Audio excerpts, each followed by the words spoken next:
My ex-husband divorced me 3 years ago. When we got married, we agreed that we wouldn't have kids. I never wanted them, and he said he didn't want them either. 4 years into our marriage, he changed his mind and chose to divorce me because I wouldn't go back on our agreement and give him children. I am not a big believer in divorce. I was ready to be married for the rest of our lives. We had a good marriage, but I guess he didn't love me that much if he picked kids who didn't even exist over me. Right after our divorce, he almost instantly remarried. He got his new wife pregnant immediately, and they have 2 kids together. In the 3 years since then, I finished my higher education and accepted a high-paying healthcare job. Life's actually been pretty good for me, and I've gotten to the point where I think I'm ready to start looking to settle down. Yesterday morning, my ex-husband showed up on my doorstep, crying. I figured something awful must have happened, so I let him in and got him a drink. He started going on and crying about how awful his life was. He apparently hates his 2 kids. One of them is possibly autistic, and he has no money due to this child being so expensive. His wife yells at him all the time. She gained weight after having kids and doesn't want to lose it, and she never wants intimacy. He can never go anywhere anymore. He said that he wants a divorce from his new wife and that he regrets ever leaving me. He asked if I would take him back and said he learned his lesson. I couldn't help but laugh at him. It was so pitiful. His nerve also kind of astounded me. I told him that with 2 kids to support and his lack of loyalty, he's not a catch, and I won't take him back. I suggested that maybe this was karma for divorcing me. He was angry, called me an idiot, and said he thought I would be more supportive and would at least turn him down nicely.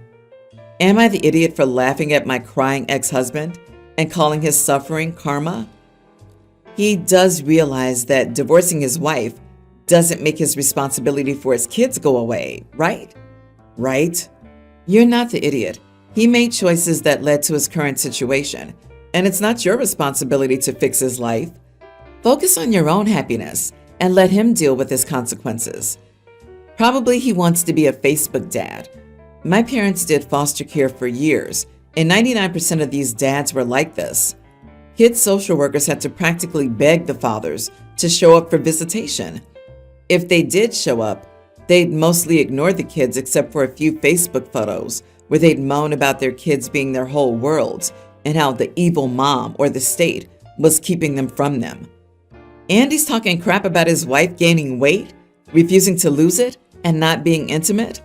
This woman gave him 2 kids, has 2 children who are toddlers, and one of the kids is disabled.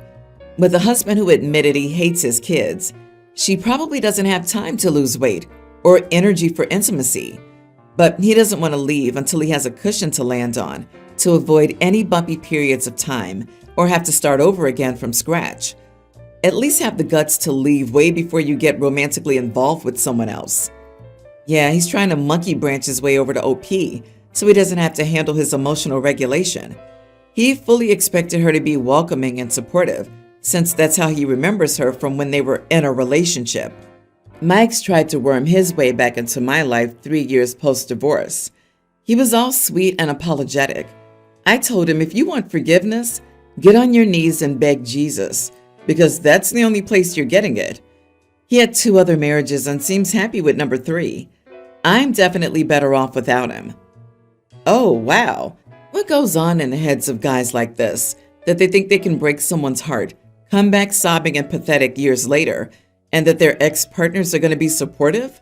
They genuinely never consider the feelings of anybody but themselves. OP, definitely be no contact with this guy. I'm supposed to get married to my fiance, James, this spring. James and his mother don't have the best relationship because she got remarried to his stepdad, Ryan. His mother and his bio dad were on and off again, separated, and around when James was a teen, his mom said she was done and divorced. Around the same time, she was dating Ryan. I know James believes his mother cheated, but I've talked to his other sibling, and they don't think so. Really, it was a messy situation where they were on constant breaks, and mom pulled the plug. Anyways, James' bio dad hit the bottle, and he passed away before James graduated college. His mom and Ryan married, and he hates Ryan. He blames Ryan for the divorce and how his bio dad handled it. I've personally met Ryan, and he is a decent guy. James confirmed with me that Ryan had only been polite to him, and he didn't have any complaints against the guy besides blaming him for the divorce. He also doesn't cause drama at events, just acts like a normal guest. Regarding the main issue, we sent out invitations for the wedding, but he didn't invite his stepdad. I didn't know this at the time the invites were sent out, but he told his mom that while he may be her husband, he is not family and isn't invited. It's his event, and he can decide who to invite. It didn't go well, to put it bluntly. Invites to Halloween parties happened, and the invite was just addressed to him. I was not included. We called her up and he asked why I wasn't invited. His mom told us that I may be his future wife, but I'm not family to her, and she gets to decide who to invite to her event. Big fight over the phone. I know his mom is making a point, it's very obvious, and I personally would be angry to not have my spouse invited to a wedding. I get her point. I'm not thrilled. I got pulled in, but again, I know she's making a point. I told my future husband that he should invite his stepdad, and it's hypocritical to be angry that I'm not invited to a family event when he started this by not inviting Ryan. He sets the standard, and his mom follows them. He told me it's not the same. I told him it really is, especially when your beef with him is over your mom remarrying. We got into a fight, and he called me a jerk. Not the idiot. The stepdad's not responsible for anyone's behavior but his own, so blaming him for his father's alcoholism is not fair. Additionally, leaving him out of the wedding is spiteful and petty, showing you how immature he is that he doesn't recognize the hypocrisy of it all. I get people saying you should stay out of it, but everyone in that family seems to be dragging you into it, one way or another. You're marrying someone who's mad at a person who's never been anything but in the wrong place at the wrong time, and for something someone else did. Did you never think at any point he could do the same to you? I get not being buddy-buddy with his stepdad, but hating him for his father's own actions is ridiculous. And for me, a person who can't reflect and change their opinion on people who have, again, done zero things wrong is not a person for me. I would dig into your morals and what morals you want your kids to hold. Oh, come on. A lot of people don't like their step-parent. You can't extrapolate that one relationship onto every other part of their life. I'd be more concerned about her overstepping boundaries and controlling behavior. You don't tell your fiancé who to invite from their side of the marriage. You are the idiot, OP. Even if he has personal traumas that he needs to work on, you should respect his decision about not wanting to have someone that he feels that had a role in his father's fate. I work in a job where there are certain times that I do not have access to my phone, or I'm in the middle of nowhere. These times are well scheduled in advance and basically take up my whole day. There are a ton of safety regulations I have to follow during this time. My wife was pregnant, and at the time, I planned to take off work near her due date. Unfortunately, she went into labor early, about a month early, and I was on an inspection. I only learned about her going into labor when I got the signal again. By the time I got to the hospital, she had already given birth. That was 1.5 years ago, and I'm an involved father. The issue is that every single time we have an argument, she'll bring up that I missed the birth. It happens almost every time, from serious arguments to what fast food we should get. Today was my breaking point. We got into an argument about her wanting to change the daycare situation. She wants to change daycare to one closer to the home. I do drop off and she does pick up. The only one closer to our home is too expensive, and we can't afford it. In the middle of the argument, she brought up that I wasn't there for the birth again. I told her she needs to get over that and stop using it in every heck argument we have. She called me a jerk and left. Am I the idiot? Not the idiot, but I wouldn't have brought it up at that moment during the heat of an argument. I would wait until after things cooled down and talk to her and say how hurtful it is that she keeps bringing that up and knows that you had no control over it. If she keeps trying to use it against you, that'd be a more serious conversation. Get into couples and individual therapy so she can work through her resentment. Otherwise, you all aren't going to last. Their argument was about not being able to afford better daycare. How the heck are they going to afford 2 different types of therapy? I get that you all live in a fantasy world where therapy is cheap and easy to find, and thus, go to therapy is always the default suggestion here. Still, most people don't have that option. Divorce, 2 households, and child support are expensive in any city. Seek therapy. Deciding on daycare should have been described as a discussion. The fact that you called it an argument makes me think you guys have many issues. This is the definition of both not fighting fair and concealing the real issue. You didn't miss the birth due to negligence or apathy. You missed it due to work requirements. Work is what I assume provides income and other necessities. Does she think that you should have predicted early labor and quit your job? I hope you guys can get through it together. I, 23 male, got my best mate, Damon, 19 female trans male, pregnant. He's clung to me as if I was his entire world ever since, and that only intensified after we gave birth to our daughter a few months ago. We weren't ready to raise her. Damon's a Cambridge dropout, and I'm a broke film student. We went with an open adoption, thinking it was the best option for her. Damon has never been able to let go. He still calls her by her name that he picked, even though her adoptive parents, Laura and Mark, changed it. He can't stop talking about how she looks like me. She's this perfect reflection of us. Whenever we visit, Damon tunes out Laura and Mark. He says all the right things to them, acting polite, but he's just focused on me and the baby. He'll hold her and whisper things like, "Look at her hair. It's just like yours." Or, "She's got your eyes, your little smirk."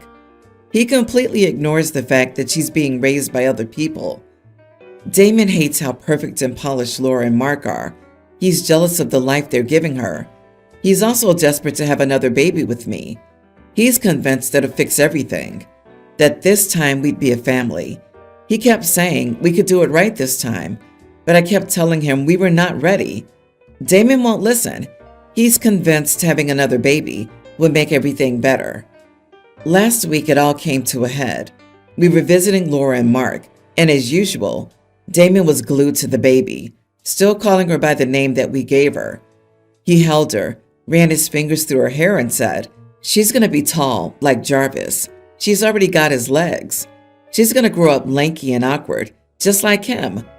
Laura's smile got tighter and tighter, clearly uncomfortable.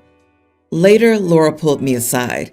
She told me it's confusing for the baby to have us around like this, and that Damon's not cooperating.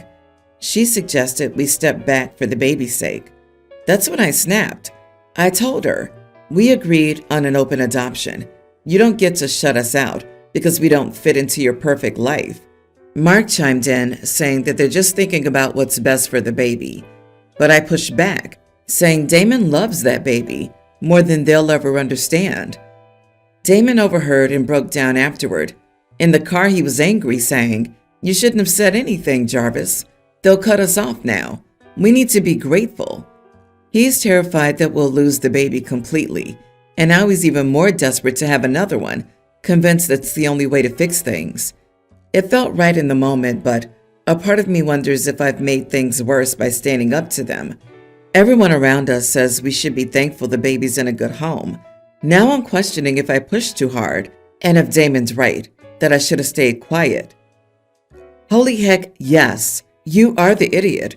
I wouldn't allow you or Damon around my child anymore. If I were Laura and Mark, I'd be contacting my attorney ASAP to A, figure out how to close the adoption, and B, get a restraining order. I'd be concerned that one of you had plans to steal the baby. Why do you think it's okay for Damon to call this baby by the name you all gave her instead of her actual name?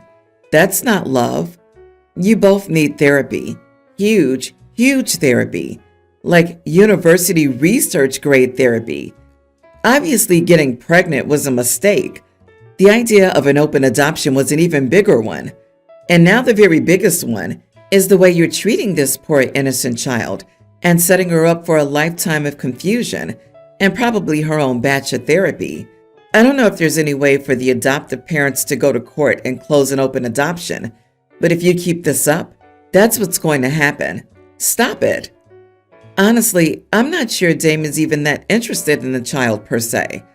All of his comments are about the baby's connection to OP, not about the baby herself.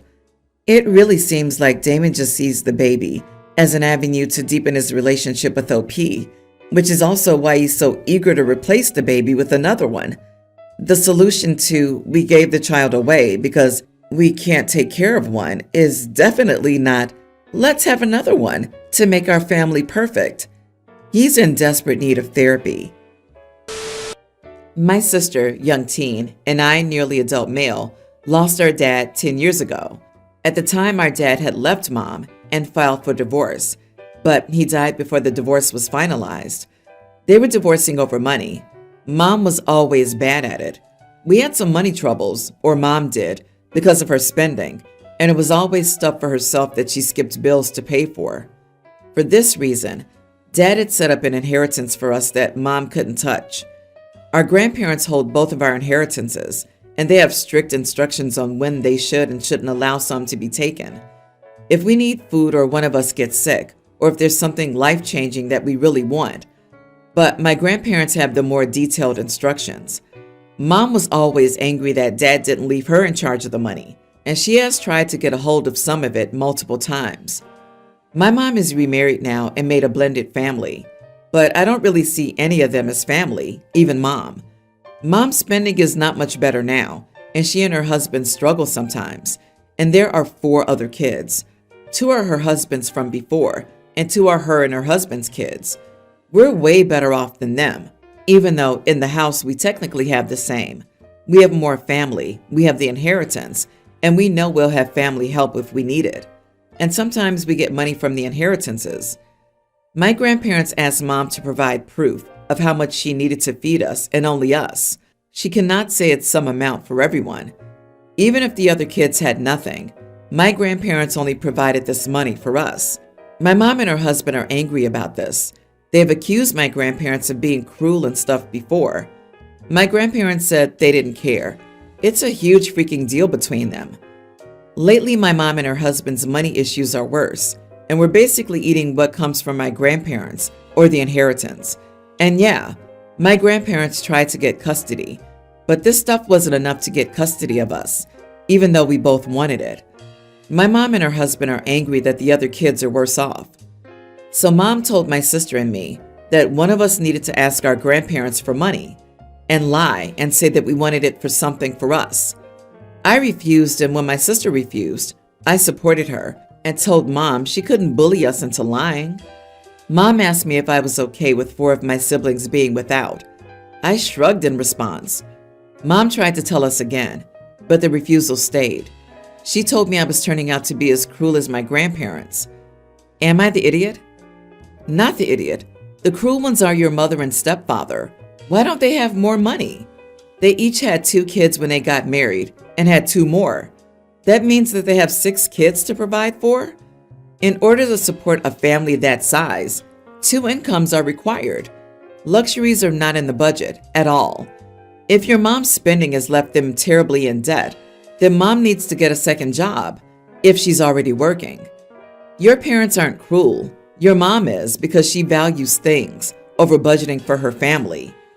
You do realize that the money your mom is trying to get you to con out of your grandparents is your money. She's asking you to lie to the only 2 people, putting you and your sister first, so she can have you and your sister pay for her, her husband, and her other kids. Keep telling her no. Remind her that if she has too much on her plate, she can save money by sending you and your sister to your grandparents. They would be happy to help.